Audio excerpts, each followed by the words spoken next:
30-07-2017, Nantes. Cher Luc Besson, je t'aime beaucoup, mais tu es un peu trop déconné. Voilà pourquoi je souhaite t'aider et te défendre. Amitié, Enlil, Jean Cinéma.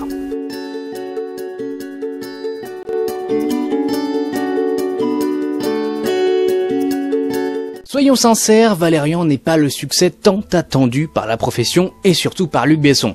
Après un premier week-end glacial et une toute petite 5e place au box-office US, et malgré un très beau démarrage en France, le film le plus cher de toute l'histoire du cinéma français ne sera clairement pas le film le plus rentable, mais surtout ne sera pas cet appel d'air tant attendu par les réalisateurs français, désireux de pouvoir enfin proposer un cinéma de genre 100% made in France. Mais pourquoi Valérian n'est-il pas un succès? Un nom qui ne dit rien, un casting trop peu populaire, un budget marketing peut-être pas à la hauteur des ambitions de Luc Besson, une mauvaise presse, difficile de cerner, de souligner ce qui a plombé Valérian, d'autant que nombreux sont les mauvais films, les daubes à devenir pour autant des succès outre-Atlantique et des succès internationaux.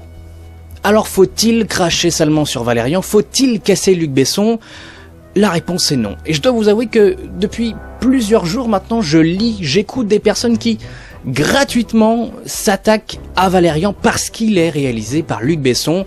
Une petite mise à jour me semblait nécessaire. Ça m'a poussé quelque part, ça m'a remis en question plusieurs fois, je me suis dit il faut être meilleur encore, ils ont sûrement raison quelque part. Avant toute chose, je me dois d'être très sincère avec vous, vous l'avez très probablement vu ou écouté dans notre one-shot spécial Valérian.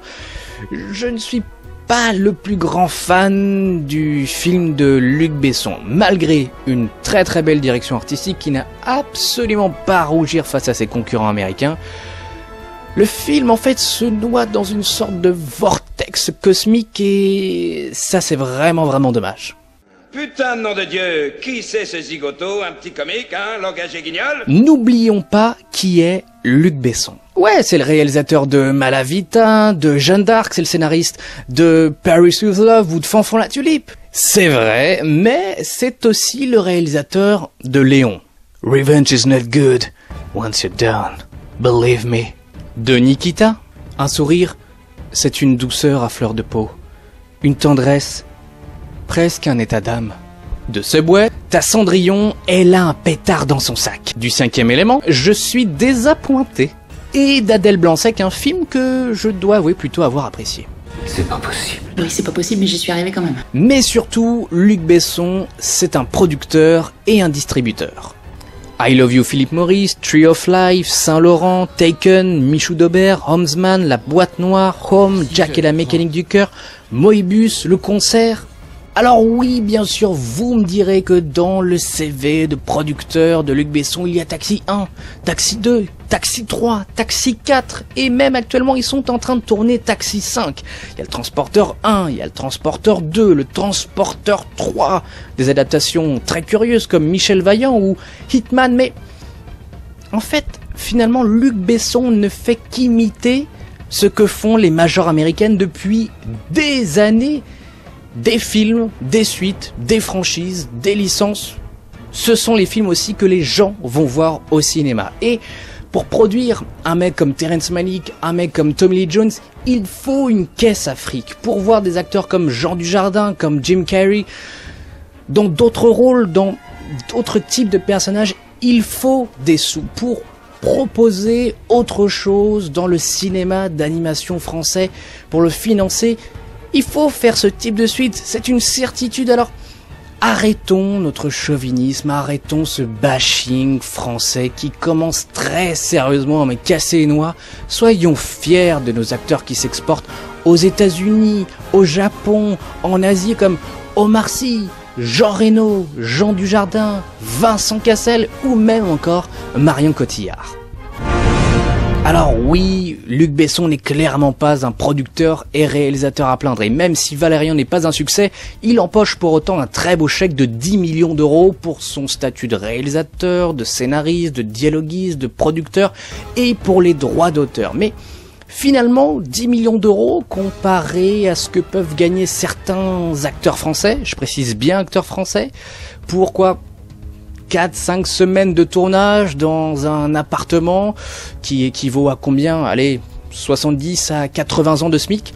C'est pas grand chose, mais ça c'est un autre débat. Écoutez, arrêtez, parce que là, ce que je viens d'entendre, ça m'effraie. Mais si Valérian n'est pas un succès au box-office, c'est aussi un véritable problème et manque d'intérêt pour les futurs producteurs aimant le cinéma de genre et aussi le cinéma à gros budget en France, mais aussi en Europe, car souvenez-vous, EuropaCorp est l'une des boîtes, si ce n'est la plus grande boîte de production en Europe. Comme le dirait ce très grand philosophe et excellent réalisateur, Terry Gilliam, la pire des merdes en langue anglaise se vendra toujours mieux que le plus grand des films français. Pas con, le Besson, le réalisateur décide alors de tourner son film avec des acteurs américains et en langue anglaise.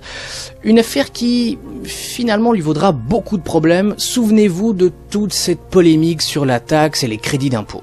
Mais proche des politiques depuis bien des années, Besson a réussi à sauvagement envoyer balader certaines idées reçues et provoquer un tremblement de terre dans la façon dont le cinéma français, à grande échelle, pouvait être financé. Oui, aujourd'hui, un film français en langue anglaise peut être financé grâce au crédit d'impôt et surtout faire travailler des gens à la maison. It was easy. Car si Valérian coûte des dizaines et des dizaines de millions d'euros, ce n'est pas seulement pour les doublures de Rihanna, mais aussi pour les milliers d'intermittents du spectacle qui ont réussi à travailler pendant des mois sur le film Valérian. Et cela, seul Luc Besson est capable de le faire. Après tout, le réalisateur aurait pu très bien partir comme d'autres en Europe de l'Est, tourner son film pour bien moins cher. Au lieu de cela, il a voulu rester en France, souligner et montrer l'impact et la force des ateliers artistiques français. Here it's for you. Aujourd'hui, seul Luc Besson est capable d'offrir cette photographie française et probablement l'un des très rares en Europe. Mais plus que cela, Luc Besson souhaite propulser la France au rang des géants de l'audiovisuel. Création d'une école, plusieurs séries télé à son actif, création d'un gigantesque complexe de tournage, plusieurs multiplex à son actif.